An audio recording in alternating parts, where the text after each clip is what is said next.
मालपुरा गांव में दिनेश नाम का एक गरीब युवक रहता था। वह लकड़ी का काम करता था और उसी में मस्त रहता था। उसी गांव में एक बहुत अमीर जमींदार भी रहता था। उसका भी दिनेश की उम्र का एक बेटा था।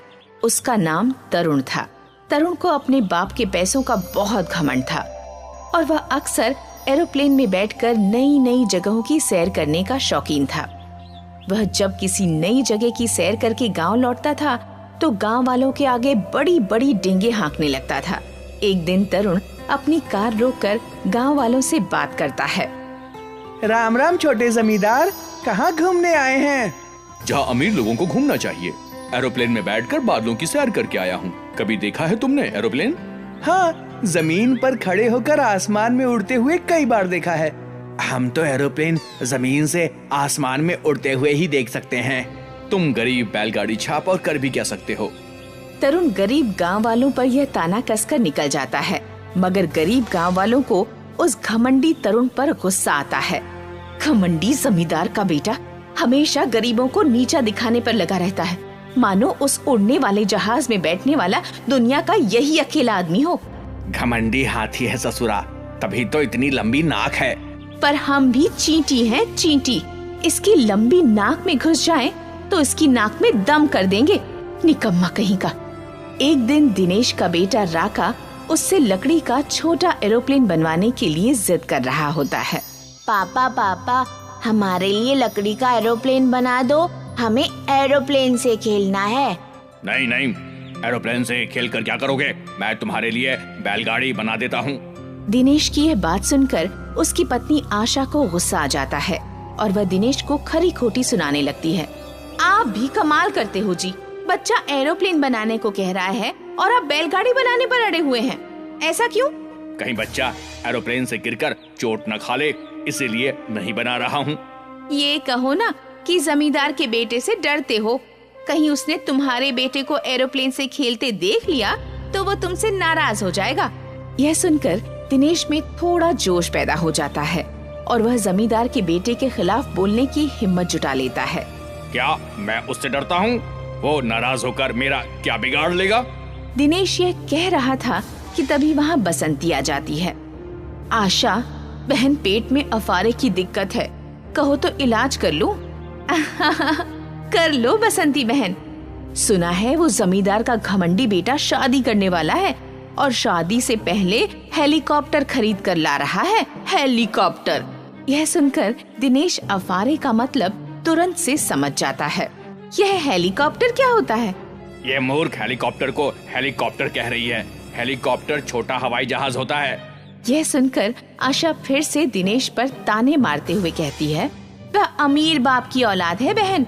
उसका बाप तो उसे असली वाला हेलीकॉप्टर दिलाने की हिम्मत रखता है और एक ये बाप है जो बच्चे के लिए लकड़ी का हेलीकॉप्टर भी बनाने का दम नहीं रखता। ऐसा मत बोलो आशा, मैं चाहूँ तो लकड़ी का पूरा एरोप्लेन भी बना सकता हूँ। तो फिर बनाओ ना, मुहूर्त के लिए पंडित बैठाने पड़ेंगे क्या? यह कहकर जैसे ही आशा चुप होती है, बसंती बोलने लगती है। मैं तो कहती हूँ कि जरूर बनाओ। उस घमंडी का घमंड चूर करने के लिए गरीबों के पास भी एक हेलीकॉप्टर तो होना ही चाहिए, भले लकड़ी का ही क्यों ना हो।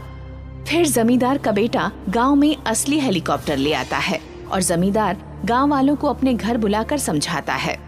तुम सब आज से सड़क पर बाजार लगाना बंद कर दो, क्योंकि मुझे सड़क खाली चाहिए। मेरा बेटा हेलीकॉप्टर खरीद कर लाया है और उसे उड़ाने के लिए सड़क तो चाहिए ना। हेलीकॉप्टर ही लाया है ना, कोई एरोप्लेन तो नहीं लाया है जिसे उड़ाने के लिए सड़क चाहिए। तू चुप कर बे गरीब, तेरी हेलीकॉप्टर खरीदने की औकात नहीं और बात करता है एरोप्लेन की। जमींदार के घमंडी बेटे का यह बोल सुनकर दिनेश कहता है, अगर तुझे इतना घमंड है तो मैं लकड़ी का एरोप्लेन बनाकर तेरे इसी हेलीकॉप्टर के बगल में उड़ाकर दिखा दूंगा, फिर तो तू मान जाएगा ना। अगर तू लकड़ी का एरोप्लेन बनाकर उसे हमारे हेलीकॉप्टर के बगल में उड़ाकर दिखा देगा तो मैं अपनी हवेली और खेत तेरे नाम करके गांव छोड़ दूंगा। और अगर मैं ये न कर सका तो मैं भी अपना सब कुछ तुम लोगों को देकर गांव छोड़ दूंगा, ठीक है? दिनेश की इस बात से तरुण खुश न हुआ और बोला, तुम्हें अकेले नहीं बल्कि सारे गरीबों को गांव छोड़कर जाना होगा। शर्त मंजूर है तो बोलो, क्यों भाई गांव वालों, मंजूर है तुम्हें? दिनेश पहुंचा हुआ खिलाड़ी था और ऊपर से गांव वाले जमींदार के घमंडी बेटे के घमंड से भी तंग आ गए थे। इसलिए सब ने बिना विचार किए ही हामी भर दी। हाँ हाँ, हम सबको आपकी शर्त मंजूर है। उस दिन के बाद दिनेश दिन रात लकड़ी का एरोप्लेन बनाने में लग जाता है और जमींदार मन ही मन यह सोचकर खुश होता रहता है कि अब तो गांव के सब गरीब किसानों के घर और खेत उसके हो जाएंगे, क्योंकि दिनेश का लकड़ी का एरोप्लेन उसके असली हेलीकॉप्टर के सामने एक खिलौना ही साबित होगा। क्यों बे दिनेश, तो कुछ कर भी सकेगा या अपने साथ साथ हमें भी डुबोएगा? तुम चिंता मत करो, मैं ऐसा एरोप्लेन बनाऊंगा जिसमें गांव के सभी गरीब बैठकर आसमान में उड़ते दिखाई देंगे। देख लेना, कहीं हम आसमान में उड़ने के बजाय गांव छोड़ने के लिए सड़क पर धूल उड़ाते ना नजर आए। इस तरह 1 महीना बीत जाता है और दिनेश कहीं की ईंट और कहीं का रोड़ा जमा करके लकड़ी का एक बहुत बड़ा एरोप्लेन बना लेता है। ये पूरा एरोप्लेन कार के पहियों पर खड़ा था। इस एरोप्लेन को देखकर जमींदार और उसका बेटा दोनों हंसने लगते हैं। अरे ये एरोप्लेन बनाया है या लकड़ी की बास? आसमान में उड़ना तो दूर, इसका तो सड़क पर चलना भी मुश्किल है। उनकी ये बात सुनकर गांव वाले डर जाते हैं और दिनेश की तरफ संदेह से देखने लगते हैं। अरे भाइयों, उनकी बातों को भूलकर एरोप्लेन में लगी लकड़ी की सीटों पर बैठ जाइए। आपके बैठते ही ये अपने आप चलने लगेगा और फिर आसमान में उड़ जाएगा। उसकी बात सुनकर गांव वाले मन मारकर एरोप्लेन में बैठ जाते हैं और फिर जमींदार और उसका बेटा भी अपने हेलीकॉप्टर में बैठ जाते हैं। फिर कुछ ही मिनटों में जमींदार का हेलीकॉप्टर तो आसमान के चक्कर काटने लगता है, मगर दिनेश का एरोप्लेन चींटी की चाल से सड़क पर ही चलता रह जाता है।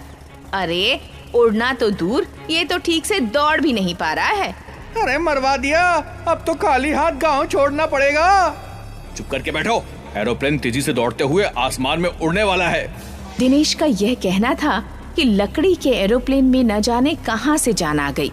वह सचमुच ही दौड़ते हुए आसमान में उड़ने लगा और जमींदार के हेलीकॉप्टर की बगल में से होते हुए उससे आगे निकल गया। इस तरह जमींदार की हार हुई और उसके घमंडी बेटे का सारा घमंड चूर चूर हो गया। वे दोनों बाप बेटा अपनी हवेली और खेत दिनेश को देकर शहर चले गए। फिर दिनेश ने हवेली अपने पास रख ली और खेत सब गांव वालों में बांट दिए। इस तरह सब गांव वाले दिनेश की